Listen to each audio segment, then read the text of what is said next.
नमस्कार। संसद टीवी की विशेष प्रस्तुति आपके सांसद में आप सभी दर्शकों का बहुत बहुत स्वागत है। मैं हूं सुरेंद्र कुमार। अभी हमारे साथ मध्य प्रदेश के खरगोन से सांसद गजेंद्र सिंह पटेल मौजूद हैं।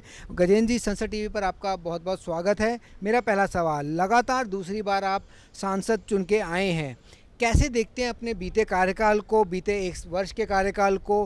क्या उपलब्धियां आपके कार्यकाल की रही हैं?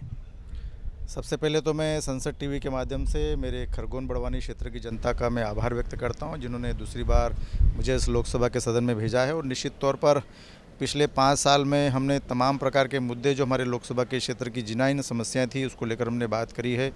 जहां पर लंबे समय से देश की आज़ादी से लेकर अभी तक वहां पर रेल मार्ग नहीं है, उस विषय को लेकर हमने समय समय पर मांग उसकी उठाई थी। और आज इस बात की गारंटी भी कि आदरणीय मोदी जी के नेतृत्व में रेल मार्ग में इंदौर से मलमार रेल परियोजना के 18,000 करोड़ रुपए स्वीकृत हुए हैं और वो काम उसका शीघ्र चल भी रहा है।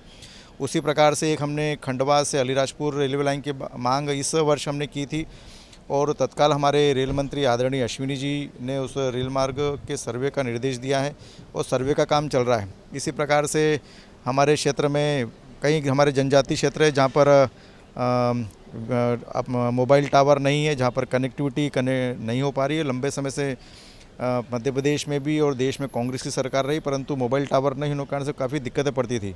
और पिछली बार 5 साल में हमने जब मोबाइल टावर की मांग करी तो आदरणीय हमारे दूरसंचार मंत्री ने और अभी वर्तमान के हमारे आदरणीय ज्योतिराज सिंधिया जी ने भी मोबाइल टावर स्वीकृत किए। निर्माण काम उसका पूरा हो गया और उसमें से कुछ टावर शुरू हो गए। और ऐसे कई हमारे बड़े शहर हैं जहाँ पर बाईपास बनाना चाहिए, बाईपास का काम भी शुरू हो गया, सर्वे हो गया। ये तमाम प्रकार के मुद्दों को लेकर मैंने पिछले 5 साल में काम किया, आज वो गति के मार्ग पर चल रहा है। इसी प्रकार से जो खरगोन बड़वानी, जिसमें से बड़वानी जिला आकांक्षी जिले की श्रेणी में आता है, योजना आयोग के माध्यम से आदरणीय प्रधानमंत्री जी के निर्देश पर वहाँ पर काम शुरू हुआ है। एकलव्य आवासीय मॉडल के माध्यम से भी हमारे बड़वानी ज़िले में जहाँ पर 4 एकलव्य आवासीय मॉडल के विद्यालय हो गए, खरगोन में 2 हो गए हैं। तो ऐसे कहीं हमारे शिक्षा के क्षेत्र में भी केंद्र सरकार से हमको काफ़ी मदद मिली है। तो पिछले 5 साल में हमने रेल को लेकर, हमने हवाई पट्टी को लेकर, हवाई पट्टी का भी जीर्णोद्धार हो गया है, वहाँ पर ट्रेनिंग कैंप अभी शीघ्र नवंबर-दिसंबर में शुरू होने वाला है। ऐसे तमाम प्रकार के बड़े बड़े मुद्दों को लेकर हमने काम किया है, तमाम प्रकार के हमने कैंप लगाए हैं और पिछले 5 साल के बाद में हमने नए नवाचार के आधार पर काम शुरू किया है। मैं सिकल सेल पर और टीबी पर भी एक नया काम कर रहा हूँ। सिकल सेल एक आदिवासी समाज में एक जेनेटिक बीमारी है जिसको लेकर ब्लड से रिलेटेड है, जो ब्लड नहीं बनता है, जिसकी उम्र भी कम हो जाती है और ये एक वैवाहिक कार्यक्रम के बाद में उसका जीवन भी अल्प रहता है। उसको लेकर जन जागरण का अभियान भी हम कर रहे हैं। उसको लेकर हम टेस्टिंग, ट्रैकिंग, उसको मिलने वाली सरकार की सुविधाएं, ये तमाम प्रकार का काम हम बड़वानी और खरगोन में हम लोग कर रहे हैं। टीबी मुक्त भारत अभियान के तहत मैंने पूरे लोकसभा के 2758 पेशेंट टीबी के, उनको मैंने गोद लिया है, निक्षय मित्र मैंने बनाए हैं, उनको पोषण आहार देकर उनकी टीबी मुक्त करने का अभियान हम लोग कर रहे हैं। ऐसे में शिक्षा, स्वास्थ्य और रोजगार की जो संभावनाएं आपके क्षेत्र में है, उन्हें आप कैसे देखते हैं और क्या प्राथमिकता है आपके अपने क्षेत्र को विकास को लेकर? क्योंकि किसी भी क्षेत्र में अगर लोग स्वस्थ होंगे, शिक्षित होंगे, तभी रोजगार के माध्यम से वो अच्छा काम कर पाएंगे। तो इन आपकी प्राथमिकता क्या है और कैसे काम कर रहे हैं आप इसमें? मुझे लगता है कि तमाम प्रकार की जो अव्यवस्था है उसका मूल कारण में अगर हम जाते हैं तो उसका एक प्रमुख कारण है शिक्षा। अगर शिक्षा ठीक से होगी, डॉक्टर भीमराव अंबेडकर जी ने भी कहा कि पहले शिक्षित बनो, तो शिक्षा बनेगी तो हम सब व्यवस्थाएं ठीक कर सकते हैं। इसलिए लंबे समय तक मध्य प्रदेश में कांग्रेस की सरकार रही है, पर शिक्षा के मामले में उन्होंने कभी ध्यान नहीं दिया। और आज मध्य प्रदेश में भारतीय जनता पार्टी की सरकार है और शिक्षा को लेकर हमने नए नए नवाचार मध्य प्रदेश की सरकार ने भी किए हैं और केंद्र ने भी किए हैं। और उसको लेकर तमाम प्रकार के स्कूलों का उन्नयन किया गया है। नए हमारे जो टीचरों की भर्ती होती है वो बीएड और डीएड प्रकार के रहें, प्रशिक्षित टीचर रहें, खेल टीचर भी प्रशिक्षित रहें। ऐसे तमाम प्रकार के जो जहाँ पर स्कूल नहीं थी वहाँ पर स्कूल भवन बनाने का काम शुरू किया है।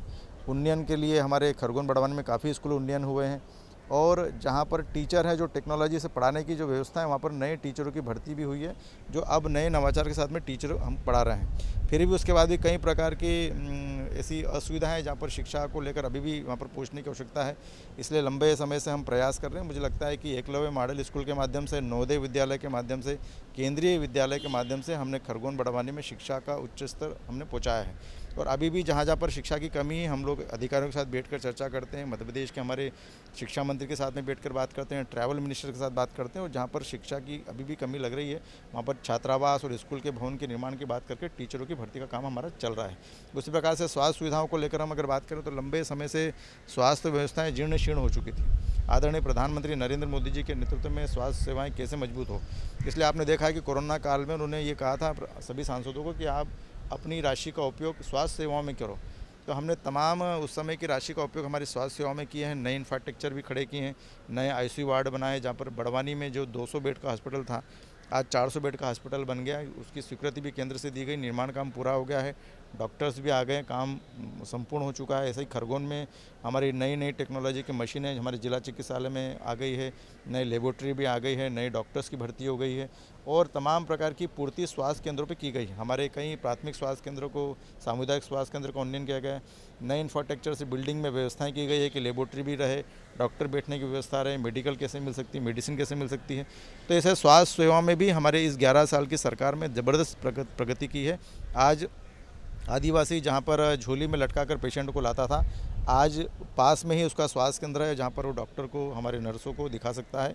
आज उसको दौड़कर भागकर जिला अस्पताल में नहीं आना पड़ता, परंतु जिले से लेकर सामुदायिक स्वास्थ्य केंद्र तक अब पर्याप्त सुविधा का केंद्र बना हुआ है। संसद टीवी से आपने बात की, आपका बहुत बहुत धन्यवाद। बहुत बहुत धन्यवाद, नमस्कार। जी नमस्कार सर। तो ये थे खरगोन से सांसद हमारे, इन्होंने बताया कि किस तरह से वो लगातार अपने क्षेत्र के विकास को लेकर तत्पर हैं और लगातार प्रयास जारी है खरगोन को राष्ट्रीय स्तर पर एक पहचान दिलाने की। संसद टीवी के लिए सुरेंद्र कुमार।